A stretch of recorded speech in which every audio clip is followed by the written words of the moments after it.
7월 22일 토요일 하나님의 책망과 칭찬이란 제목으로 로마서 2장 17에서 29절의 말씀입니다. 사랑의 하나님 감사합니다. 오늘도 우리를 지키시고 한 주간도 우리를 지키시며 이 시간까지 우리를 건강하게 하시고 보호하여 주심에 감사합니다. 이 시간을 통하여서 하나님의 말씀이 들리고 복음이 들리기 원합니다. 말씀대로 믿고 살고 누린 인생이 되게 하시고 이 시간도 우리와 함께하여 주시옵소서. 오늘 하루도 주님께 맡겨드렸고 예수님의 거룩하신 이름으로 기도드립니다. 아멘. 본문의 말씀입니다.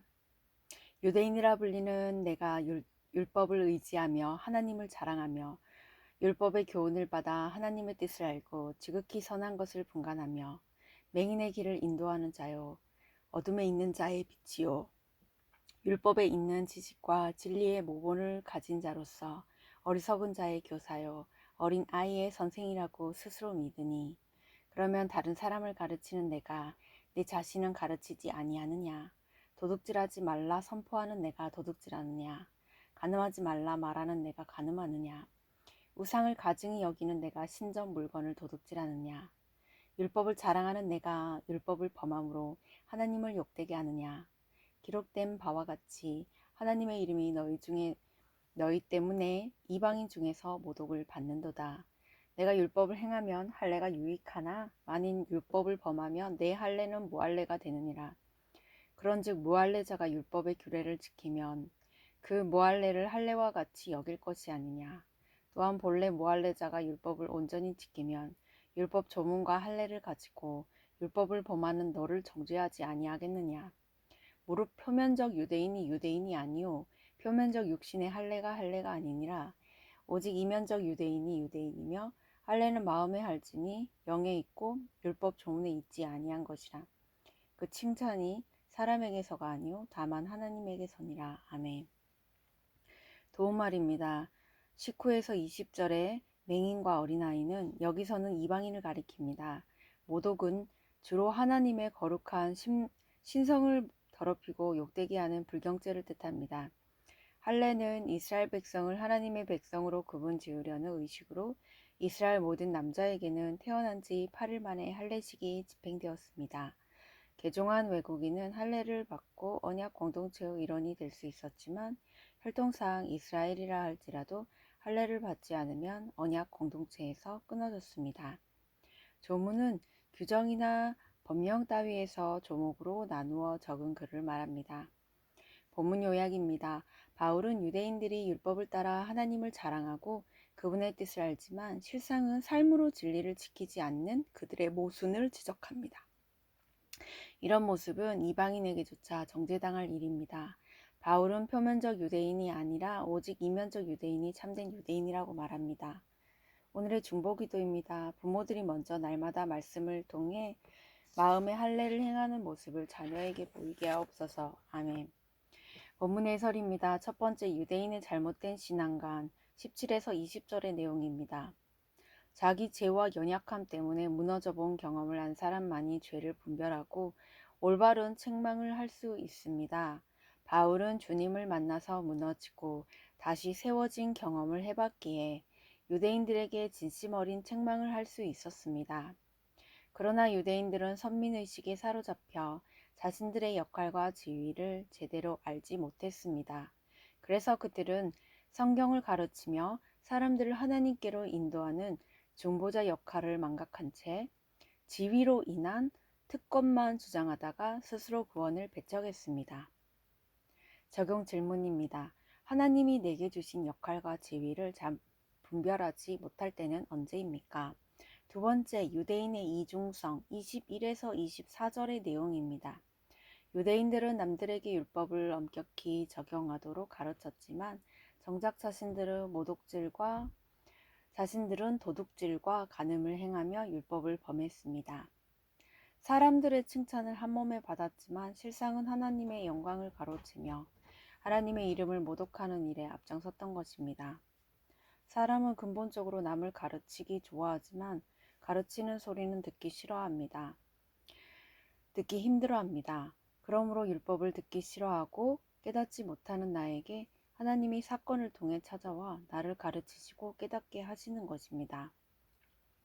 적용 질문입니다. 하나님의 이름을 높인다고 하면서 실상은 하나님의 영광을 가로채며 모독하고 있지는 않습니까? 세 번째, 진정한 유대인 25에서 29절의 내용입니다. 유대인은 율법을 모르는 이방인을 보고 정죄하며 개처럼 여겼습니다. 우리가 육적, 영적으로 남들보다 먼저 받는 것이 있다면 그것으로 남을 섬기라고 하나님이 잠시 나에게 맡기신 것입니다. 하나님의 칭찬은 외적인 경건을 부르짖는 자가 아니라 마음의 할례를 행하는 자, 즉 마음을 찢으며 회개하는 자에게 임합니다. 자기 삶에서 율법 조문과 형식만을 지키는 자가 아니라 내적인 회개와 은혜가 있는 자가 나도 살고 남도 살리는 진정한 유대인입니다. 적용 질문입니다. 내 삶에서 버려야 할 표면적 유대인의 모습은 무엇입니까? 오늘 기도하기는 하나님을 안다고 하면서 하나님의 영광을 가로치고 모독한 저의 죄를 용서해 주옵소서. 제게 주신 역할과 지위를 분별하며 생망을 잘 듣는 자가 되게 하옵소서. 스스로 형식과 율법에 치우친 표면적 그리스도인이 아니라 회개하여 하나님의 칭찬을 받는 그리스도인으로 살게 하옵소서. 아멘. 묵상 간증입니다. 딸을 통한 하나님의 책망이란 제목으로 김윤진님의 말씀 적용글입니다. 저는 모태신앙인이지만 하나님을 떠나 믿지 않는 사람과 결혼했습니다. 그 후 친정 아버지의 갑작스러운 소청과 남편과의 소통 부재로 힘들어하다가 믿음의 공동체로 인도되었습니다. 남편은 세례까지 받았지만 세상 성공을 내려놓지 못해 여러 사업을 벌이다가 몇 년 전 많은 빚을 지고 외국으로 도피했습니다. 저는 수년간 남편의 생사조차 모르고 지내다가 재작년에 SNS를 통해 남편이 외국인과 결혼해 아이까지 낳은 사실을 알게 되었습니다. 하지만 이런 절망적인 상황에서도 저는 말씀과 공동체의 보살핌 속에서 생명과 가정을 지킬 수 있었습니다. 큰아이는 아빠가 외국에 있다는 사실은 알지만 왜 아빠와 연락이 닿지 않는지를 늘 궁금해했습니다. 그때마다 저는 아직 아이가 어리다는 핑계로 남편에 관해 자세히 알려주지 않았습니다. 그러다 작년에 초등학교 2학년이 된 딸은 우연히 제가 쓴 큐티인 묵상 간증을 보고 아빠에 대한 모든 사실을 알게 되었습니다. 딸은 큰 충격을 받았고 저는 아이를 부둥켜 안고 통곡할 수밖에 없었습니다. 현재 저는 시댁에서 남편 없이 8년째 살고 있습니다. 그런데 어느새 남편이 부재 중에도 이혼하지 않고 엄마와 며느리의 때를 잘 지키고 있다는 내 의가 저도 모르게 자라고 있었습니다. 선민의식에 사로잡혀 자신의 역할과 지위를 분별하지 못한 유대인들처럼 저는 믿지 않는 시댁에 대한 구원의 애통함이 없었습니다. 게다가 아빠의 오랜 부재로 힘들어하는 아이들의 마음도 제대로 헤아리지 못했습니다. 이후 저는 공동체의 권면과 병원의 처방에 따라 딸에게 남편에 관한 이야기를 자세히 말해 주었습니다. 그러자 감사하게도 딸은 그동안 답답했던 마음이 조금은 시원해졌다고 했습니다. 딸이 사춘기가 되면 또 어떤 고난이 올지 알 수 없지만 저처럼 딸에게도 자신의 이야기를 나눌 공동체가 있다는 것이 감사합니다. 표면적 유대인에서 벗어나도록 딸을 통해 책망하시고 회개할 기회를 주신 하나님 감사합니다. 이분에 적용하기는 매주 토요일에 딸과 둘만의 시간을 짧게라도 갖겠습니다. 믿지 않는 시댁 식구들의 구원을 위해 매일 5분씩 기도하겠습니다. 입니다.